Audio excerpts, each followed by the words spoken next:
Rapprochez-vous, rapprochez-vous. Alors, écoutez, je voudrais juste dire quelques mots sur ce que j'ai cru comprendre de ce qui se faisait ici et dans toute la France, et aussi ça dépasse les frontières nationales, ça a été rappelé, et de ce en quoi ça fait écho. Il y a des effets d'écho avec ce que je veux dire de mon côté à l'université de Bordeaux. Alors la première chose, je voudrais faire un petit parcours historique. J'aime bien regarder les choses par une espèce de manière chronologique. Et je voudrais dire qu'à partir du 17 mars, pour moi, s'est mis en place une logique catastrophique de la part de la gauche, des partis de gauche, des syndicats, et tout le monde est tombé dans ce panneau qui a duré très longtemps, qui a été la mise en place d'une opposition entre la santé et l'économie. Nous avions les partisans de la santé, dans lesquels mécaniquement pouvaient se placer les mesures dites sanitaires et l'adhésion à ces mesures sanitaires qui en réalité, quand on regarde par le menu, sont parfois sanitaires, sont parfois délétères pour la santé, sont parfois pas du tout sanitaires, bon bref. Donc il y a un camp qui s'est esquissé, le camp de ceux qui étaient pour la santé, dans la lutte contre le virus. Et en face, vous aviez ceux qui étaient pour l'économie, c'est-à-dire pour vendre des coques à ours, vendre des voitures, continuer à faire des pièces de théâtre, et même, pourquoi pas, continuer à faire des cours à l'université. Donc, moi qui considérais que, certes, il y avait un virus respiratoire très embêtant, mais que, pour autant, il était hors de question qu'on arrête les théâtres, les universités, etc., je me suis retrouvée cataloguée comme étant partisane de l'économie, de ceux qui voulaient faire tourner la machine capitaliste. Et ce délire, parce que pour moi c'est un délire, s'est emparé de pratiquement tous les esprits, et heureusement nous en sommes sortis. Heureusement nous en sommes sortis. Depuis quelque temps, c'est dur à dater, les syndicats ont commencé à arrêter cette rhétorique, ont compris qu'il n'y a pas d'un côté la santé et de l'autre l'économie. Parce que comme le disait tout à l'heure quelqu'un de l'occupation du théâtre, à ce compte-là, cette personne-là, elle n'a plus de travail.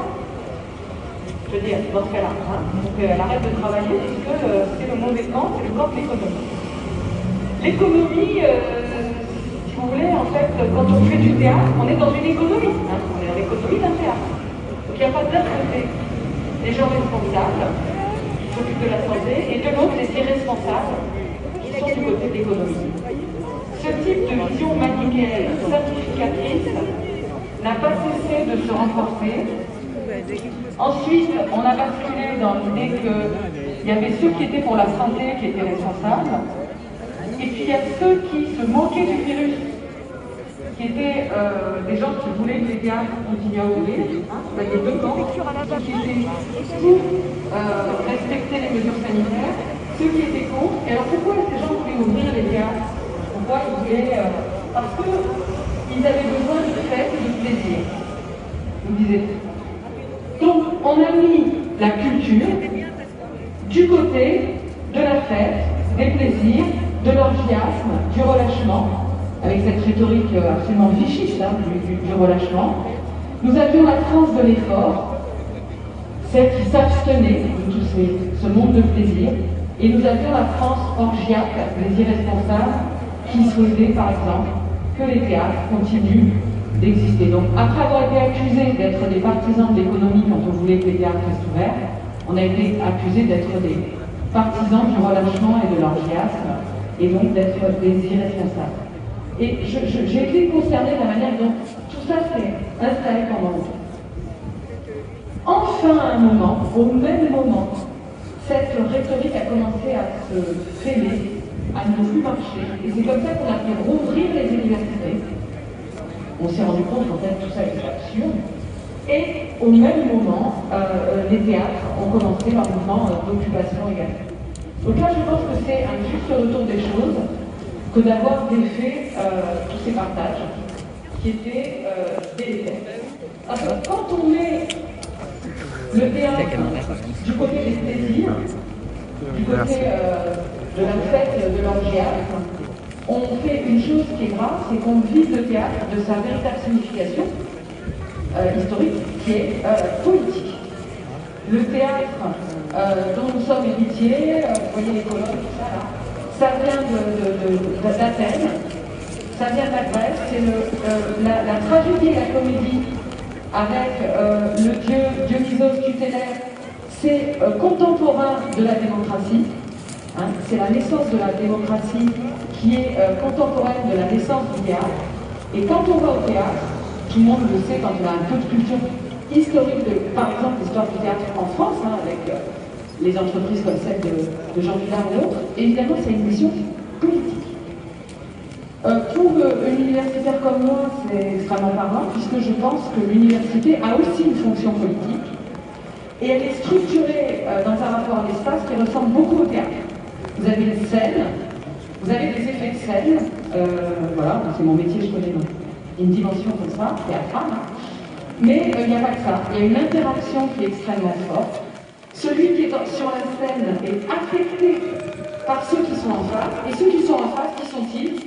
Ce sont les nouveaux venus d'un pays. Et ils viennent maintenant, parce que c'est un projet politique qui a été pensé comme tel dans notre pays, ils viennent de toutes les classes sociales. Donc il y a une fonction politique de l'université, une fonction démocratique de l'université, qui est essentielle et qui rejoint la fonction politique ou démocratique du théâtre. Nous avons le même type d'espace, hein, le théâtre à l'italienne comme ici, où tout le monde peut se voir, vous voyez l'échange des regards dans l'amphithéâtre, et à l'université c'est pareil, hein, c'est l'amphithéâtre. Nous avons dans les universités, en général sur les sites universitaires, nous avons un parvis.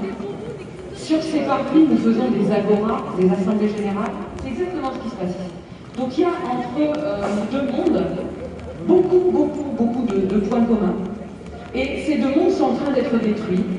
Le premier, par l'indexation du théâtre à un monde de plaisir marchand, donc à une marchandise, avec de la marchandise bas de gamme et de la marchandise haut de gamme, avec la politique de tarif qui va avec. Hein, donc, ça c'est pour le théâtre.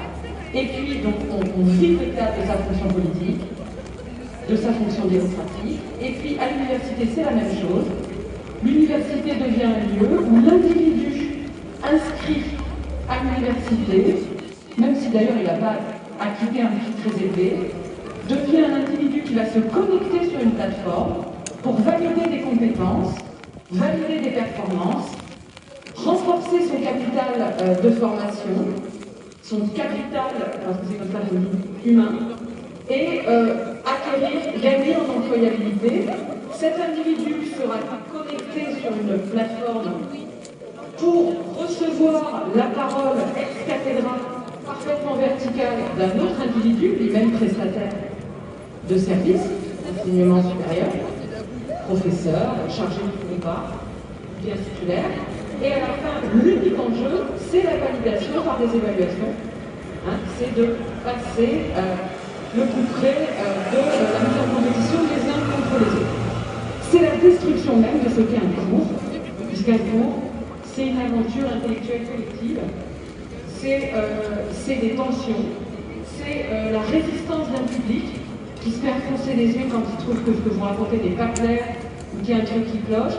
C'est de voir des gens qui d'un seul coup commencent à lever la main en disant « je comprends pas, vous avez vu ça, c'est bizarre, ça colle pas ». C'est un enseignant qui se retrouve un peu déstabilisé, qui dit « c'est vrai, j'ai mal expliqué ça, au fond je suis pas au clair », qui prend sa voiture ou son métro et qui rentre chez lui en disant « ce point je vais le retravailler ». Voilà ce que c'est un cours, c'est une aventure collective.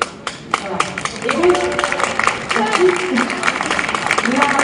et c'est donc aussi une mise en danger, c'est-à-dire on se met en danger exactement comme sur une scène, on se met en danger face à un public qui en plus, dans le cadre de l'université, est un public qui n'est pas silencieux, qui est actif, qui est interactif, qui interagit et qui constamment fait avancer le groupe. Donc, ça, c'est en voie d'être détruit au nom de la santé. Cela détruit la santé des gens, cela détruit la santé des étudiants, des enseignants-chercheurs, des gens du théâtre. Cette santé, elle est en voie de destruction, c'est documenté, il y a des rapports de santé publique très précis qui viennent de sortir pour montrer, par exemple, à Bordeaux, on a 34 rapports de santé publique qui viennent de chiffrer autant que c'était possible les impacts catastrophiques des mesures dites sanitaires sur la santé des étudiants. Nous sommes actuellement, moi je fais promotion de à peu près, tout confondu, 300, 400 personnes. Je suis incapable de vous dire s'il n'y a pas eu des suicides, ou s'il n'y a pas eu de suicide, s'il n'y a pas eu des dépressions extrêmement graves. Nous avons des signaux catastrophiques des mails qui nous sont envoyés, qui font extrêmement peur.